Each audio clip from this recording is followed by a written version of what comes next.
This is the Installer Guy kicking it with news. And today's episode 7, will be about generational wealth. But a note from our sponsor.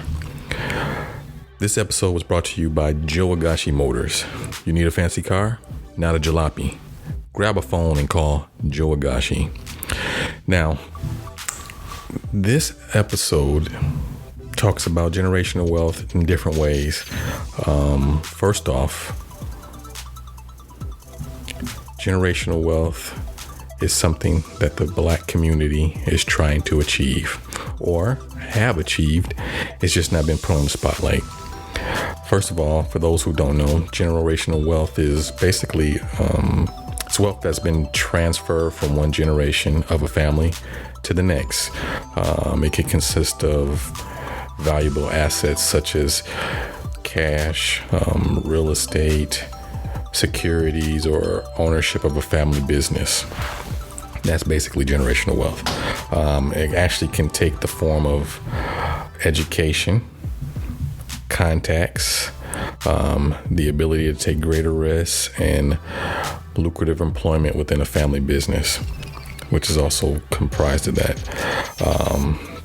It's what people call the Great Wealth Transfer. Now, the Great Wealth Transfer is something that basically the baby boomers, which is the generation I told you about in previous episode. If you're not sure, go view my episode about that. But basically, the baby boomer generation holds the overwhelming majority of wealth in the United States. So in a nutshell, there's about, I'd say, roughly, it's been said that there's like 10,000, between 10 to 20,000 baby boomers that are getting ready to turn 65 this year, pretty much every day.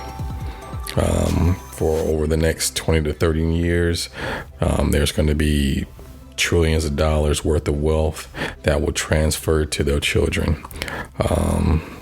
Supposedly, they say that this change will affect everyone. Some say that it's roughly, just to give you an approximation, when they say trillions of dollars, they're talking about 15 trillion in assets. Others would put probably between 59 trillion to 68 trillion. But the fact that it is there is a blessing, but it also can be a curse. Basically, the Federal Reserve is actually saying that the average value of generational wealth transfers comes to about 350 billion per year. In a typical year, about 2 million households will get either inheritances or sizable gifts. But this is according to the Federal Reserve Survey of Consumer Finance. So the first thing people want to know is, how do you mass it? How do you create generational wealth? Basically, you invest in something that you feel will be taken on to the next generation. It could be something as inexpensive as a $50,000 home. Back in I'd say in the 70s and 60s, that's pretty much when the baby boomers were able to make purchases. At that time, they were probably 18, 19, 20 years old.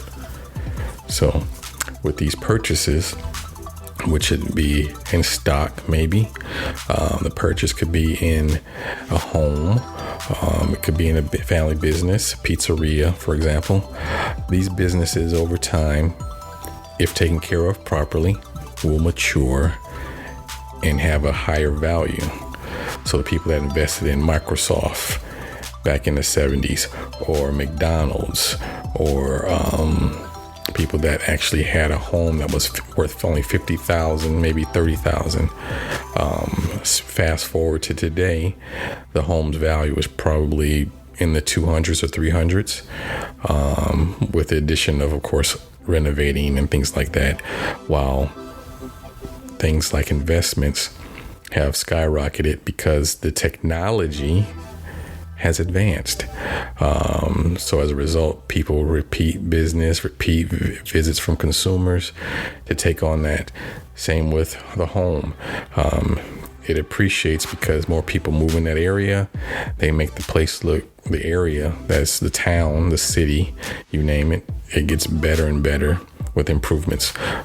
And now, bear in mind that it's not going to happen with every city, every town, that when you buy a home, it will appreciate exponentially. But those gaps in which they don't, unfortunately, I mean, it very rarely happens, but it does happen. So the whole purpose of an investment is to capitalize on it. It gives you comfort knowing that you're able to take care of families that are going to be ahead of you as far as your children, your grandchildren, your great-grandchildren, knowing that you'll be able to take care of them financially where they don't have to work as hard to make a living. Now, different nationalities or communities of generational wealth is the key ingredient here. So if you noticed, of course, the Caucasian community, white community, however you want to label it, their generational wealth is more rapid than the Black community. There's a very small percentage of the Black community that has generational wealth in which they're being recognized in the public sector. And when I say recognized, you don't see them on television. You don't see them in newspapers and magazines. This was way back in the day. So when you see the top 10, the top 100 Forbes most valuable entrepreneurs and things like that, most of them are white back in the day. That has actually changed. People like, for example, Oprah Winfrey, she would be considered in generational wealth. I'm not sure if she has any kids or anything like that, or she could have relatives, but that's generational wealth. She can hand that on to someone who's younger, as far as in her generation, if she has children or if she has any form of family members that she can attach to. Other popular celebrities, the reason I'm saying celebrities is because they're the people that you see in the public, like a Michael Jordan or LeBron James or things like that. So that's generational wealth. Now, the problem with the Black community is we're not helping others to get that to that point. So if you're making that money, or you're making the right investments, you're making the correct business decisions when it comes to a family business, sharing the knowledge with your fellow Black family member, and not necessarily being your family, but someone else who wants to rise up, by giving them a chance and hiring, that's the problem.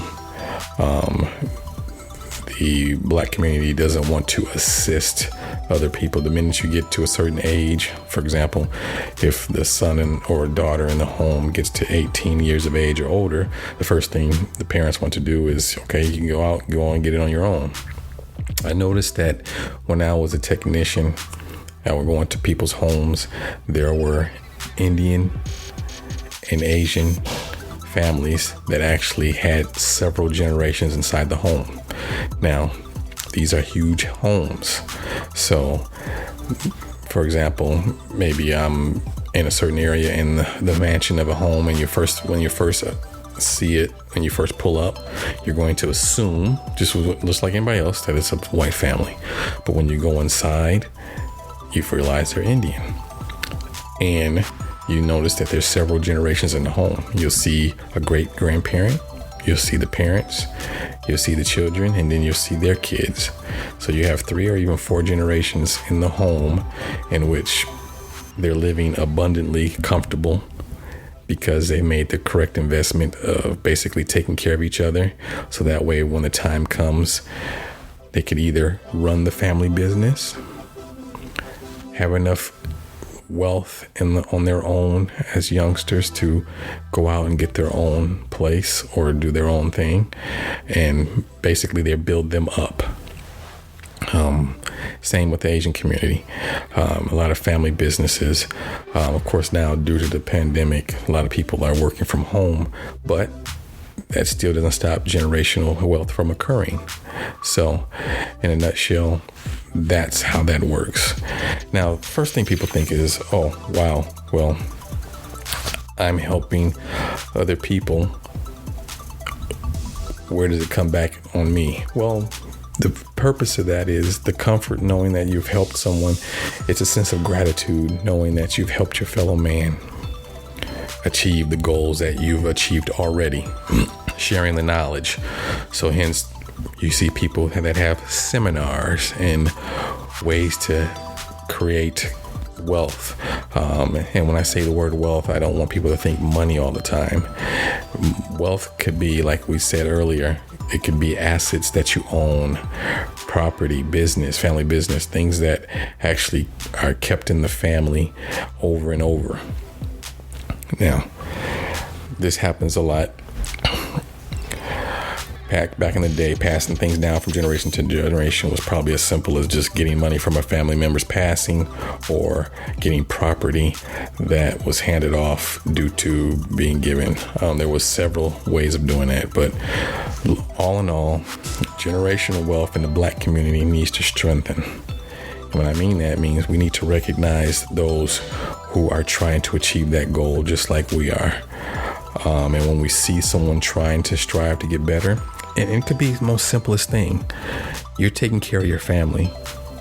You've risen up in the ranks. Let's just say you're making $97,000 a year, and you see someone that's trying to get to that point that you are. It could be someone in your family. It can be someone outside the family. But the key ingredient is to know that you've also helped them, put them on the right path. As simple as maybe helping them fix up their resume, or simply telling them exactly what steps it took to get to this point to have your family business ran. It could also tell you the fact that the correct investments to make in order to maximize your dollar. That's generational wealth. Generational wealth happens in the family, but we need to also spread it throughout other families so they can get an idea how it's done, how it works, and how it will be effective. So once again, with that being said, this preceding episode was brought to you by Joe Agashi Motors. Car broken down, you need someplace to go, reach for a phone and call Joe Agashi Motors. We'll put you in a fancy car with no fancy price. Remember, people, you rule the technology. Don't let the technology rule you.